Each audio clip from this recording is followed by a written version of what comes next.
If you are new to this channel, welcome, and if you are a returning viewer, thank you for coming back, and I hope you find value in this video as you did in others. Again, click like and subscribe, share the word, and hopefully we can let teachers know that there is support out there. So in this video, we're going to talk about some of the myths or misconceptions out in the public about teacher burnout, and some of the honestly silly suggestions people have given to try and prevent the burnout from ever occurring.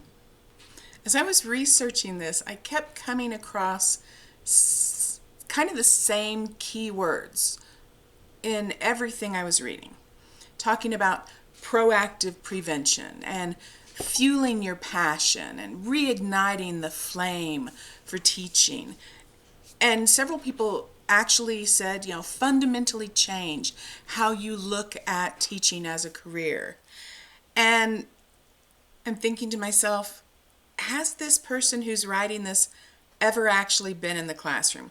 Or have they been in the classroom in the last 5 years? And I know that a lot of blame gets put on the COVID pandemic and the shutdown of the schools for the safety of the kids and everything, the lack of social interactions, and that putting students back. But I actually think it goes deeper than that. I think it's more societal, and I think a lot of it ends up dumped on teachers. And teachers are feeling the burnout. And the words that get thrown our way to try and coat over the agony in many ways that teachers are feeling is a little ridiculous and demeaning, and just ends up making a lot of people angry and want to leave. A couple of the articles that I read talked about how teachers need to actually make firm boundaries. Okay, talked about the power of no. And I'm sorry, how would administration react if teachers said no? They'd find a new teacher. Can you imagine a first-year teacher telling an administrator, no, they're not going to do something? Can you imagine a teacher talking to somebody working on setting up the various IEPs and saying, no, I'm not coming to these meetings because we've already had 3 this week during my planning period and I need time to get stuff done? Those meetings will occur and you will probably no longer be a teacher, even though there's a shortage. So this throwing out the idea that teachers can just say no to administration and to parents. Now, truly, some of the things that we are asked to do are amazingly stupid. I am not going to double check that high schoolers or middle schoolers have their homework in their backpack before they leave. They are old enough to do that. And if they aren't, then maybe their parents should walk in and check in their locker and make sure everything's in their backpack before they put them in the car to drive off. That is a parent's job. I gave it to the student. They worked on it in class. I saw them put it in their backpack. Whether or not it ended up munched in the bottom or thrown away in some other class, that I have no control over. Some of the things that some of the comedy teacher Facebook groups read about letters that parents have sent in requesting that the teachers do certain things are absolutely ridiculous. It's like, how do you expect this child to ever learn to do things on their own if they are constantly being supported? That is not the teacher's job. The teacher supports, yes, absolutely, 100%. But it's been taken to a ridiculous level where the parents actually aren't being held accountable anymore. So this idea that teachers can prevent burnout by simply saying no and taking on less responsibility is ridiculous. It's not the teachers who have picked up the responsibility over the past few years and then decided, oh, we're going to get rid of it. It's other people who have stopped doing what they should. We have parents who won't tell their child to go to bed, and they're falling asleep in class. We have parents who are expecting their child to have an extra month to turn in work. Now, the child may have an IEP and that child may get extended time, but it's not 4 weeks extra. And trust me, your child may be stressed, but they are also manipulating you. So all of these are adding to that feeling of burnout for teachers. And the person who says, well, just say no, has obviously never been in a classroom. And it's kind of sad that that idea is being floated out there as one of the amazing ways that teachers can prevent burnout. Yeah, just say no is not going to do it. One of the things that I've noticed was really not mentioned in any of the articles that I read and was researching, trying to find ways to help, prevent burnout before I realized I'm not really sure we can. None of them really addressed kind of the elephant in the classroom, and that is the actions of the students. And just this past week, there were several news articles and YouTube videos from local news stations about how students had actually started physically damaging classrooms and flipping chairs. And these aren't students who have identified emotional issues. These are your everyday students who have just decided nobody's going to stop them, so they can act however they want to. And that is not something a teacher can solve. That takes an entire school. That takes an entire community. That takes the parents and the grandparents and the administration and everyone coming together. You cannot dump that on a teacher. I'm not quite sure what has changed to make students think that all of a sudden this is acceptable behavior. But it's kind of crazy, some of the issues that are appearing in schools today. And they're not your normal, little Johnny is just back there making paper airplanes and throwing them. No, it's little Johnny just threw his desk across the room. And that is something that you can't just wish away or go meditate for 5 minutes to gather your calm and then go back and address the class. That is actually how extreme it has gotten in many places. So we need to address the fact that if you are staying in teaching, and like I said when I started this, I truly hope that people will stay in teaching because continuity, I think, truly helps. Part of this may actually be the fact that there has been so much turnover in education. In a lot of schools, you have teachers who don't stay even semesters. They come in, they last a couple of weeks, and they're gone. And each time that happens, the students become a little more feral. So I don't know what's the background of some of the news articles that I saw and read, but it is becoming more common having these issues of extreme student behavior within the classroom. And that is something that needs to be dealt with. The teacher does not need to learn how to control their reaction to the stressor. That stressor needs to be taken care of. One of the issues dealing with burnout may be the fact that teacher salaries are so low when compared to people with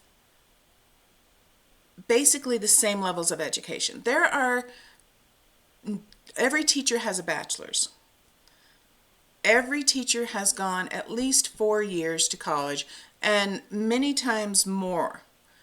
They go and they get a degree in their primary course of study, and then they get a secondary in education. Many have a master's degree, and there are actually a lot of primary and secondary teachers out there who have PhDs.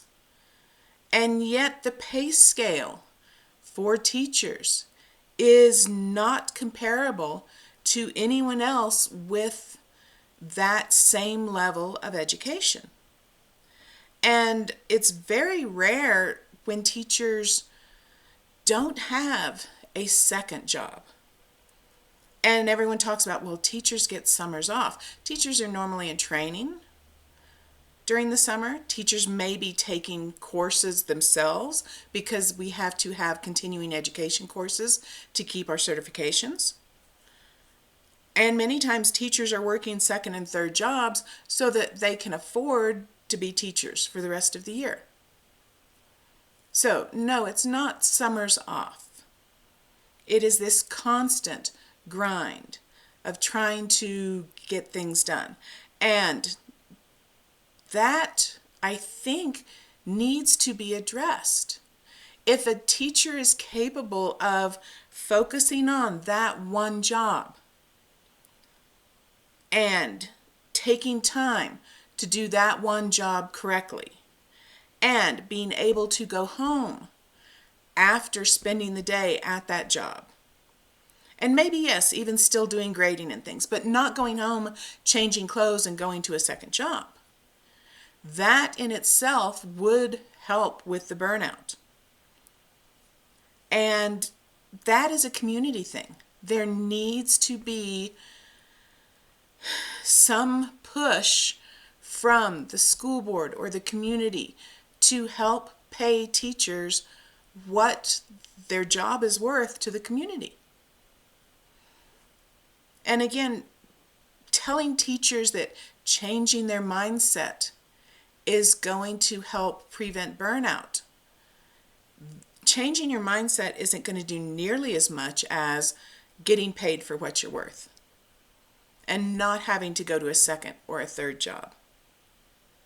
Those would be huge. And maybe someday people will realize all the different things that teachers do for the community. And hopefully one day teachers will get paid what they're worth. We've kind of talked about how burnout probably is not preventable. That would be nice if it were, but it's more than likely not preventable.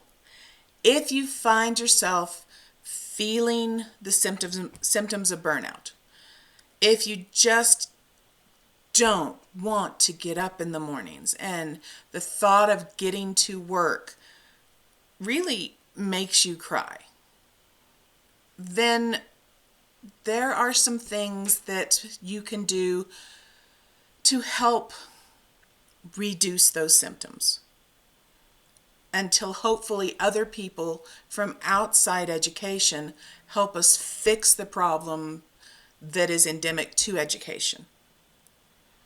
So if you are one of those people who is facing burnout, recognize it for what it is.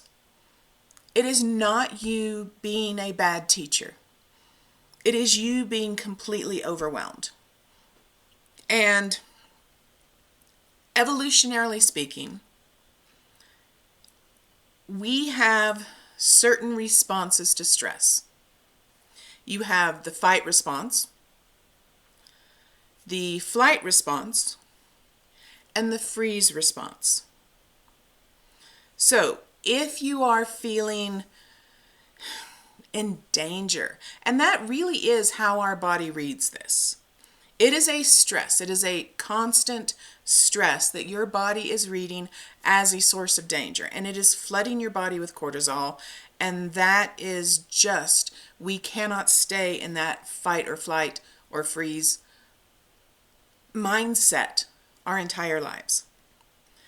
And many times what happens is you get in that freeze mode where you know you need to do things and you just can't even get yourself to pick up the pen to grade the papers. You know it's going to take maybe an hour to get through some of those papers. But just getting started is more than you can get yourself to do. So how do you get through this? And my suggestions are based on things that have worked for me. And again, I am leaving teaching at the end of this year. That has been my decision. So maybe they didn't work all that well. Who knows? But they have gotten me through 24 years. So try some of these and see what works. First is just grade one paper. Don't think about the entire stack. And honestly, you can dig through the stack and find somebody you know who is going to get a good grade. Okay. A lot of people talk about eating the frog first, doing the worst things first to get them out of the way. You know, grade those papers from those students that you know are not going to do as well. That's sometimes not the way to do it. Sometimes leave the frog for last. Do the ones that you know are going to do well. They will go quickly. And that pile of done work is going to make you feel better. And honestly, if you quit grading before you get to the frogs, that's okay. You have done something. Do tiny bits. And that will absolutely help you. Another thing you can try is not reinventing the wheel. And what I mean by this is absolutely utilize worksheets that are available online or notes that are available from Teachers Pay Teachers. I don't know what I would do if I wasn't using notes from Stephanie Elkowitz. And I will put a link to her Teachers Pay Teachers down in this video. In a future video, will be showing you how I utilize them in a modified interactive notebook. If you have a school that is open to you making copies, this solves the problem of having to get notes to those students with IEPs who need notes from you. It solves the problem of the fact that, especially in middle school, the students can't read their own writing. So if they take notes, they don't know what they've written. And they write so slowly. You take the entire class period just getting them to write a couple of sentences. So if you get them copies of notes and they make their own little notebook, that solves multiple issues that you are being asked to address. Those students who need copies of notes have them. Those students who can't read their own handwriting have notes that they can read. And you can utilize that when parents come in and say, you know, this is your child's notebook. This is what they have made. I let them use it on a test. Those kids who have studied do well. Those kids who don't study don't do well. I've been doing this for 10 years. And, you know, like I said in the previous video, this is the first time I've ever had an entire class pass a unit test on the first try, which is, again, why my hair is pink. And they're already excited they're actually excited for the next unit test. And they have started studying because they want to pick the next color, which I am a little afraid might be neon green. But we'll see what happens. But yeah, doing things like that. Don't reinvent the wheel. Try and utilize information that's already out there. Try and utilize notes and PowerPoints that are already out there. Now, that being said, make sure that you know the topic. Make sure that you know how to actually explain things outside of the PowerPoints and the notes. If you don't know how to do something, the students will latch onto that and you will lose them. Along with the interactive notebook short video I'm going to do, I'm going to be doing some tutorials on how I teach calculations in scientific notation. It's used quite a bit in physical science in 8th grade, and I teach it at the very beginning of the year. I will be doing a short video on teaching dimensional analysis to 8th graders. Again, it's taught in 8th grade math. Why not do it in 8th grade science as well? That way they support each other. But these things, if you utilize materials that exist, if you read through them first and you teach yourself the topic, if you are comfortable with something that you may never have taught before, that will help reduce the stress. And one of the issues with a secondary science degree or certification is you could end up teaching 7th grade life science or 12th grade physics. All of those fall within that certification, and it just really depends on where your school wants to put you, which may be one huge cause of burnout. Teachers are being put in classes they aren't comfortable teaching.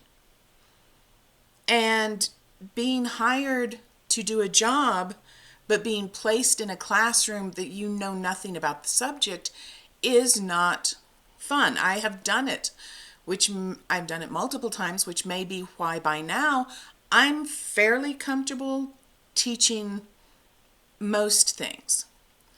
12th grade physics, I can get through the intro, probably not second semester, once you get into more complex ideas.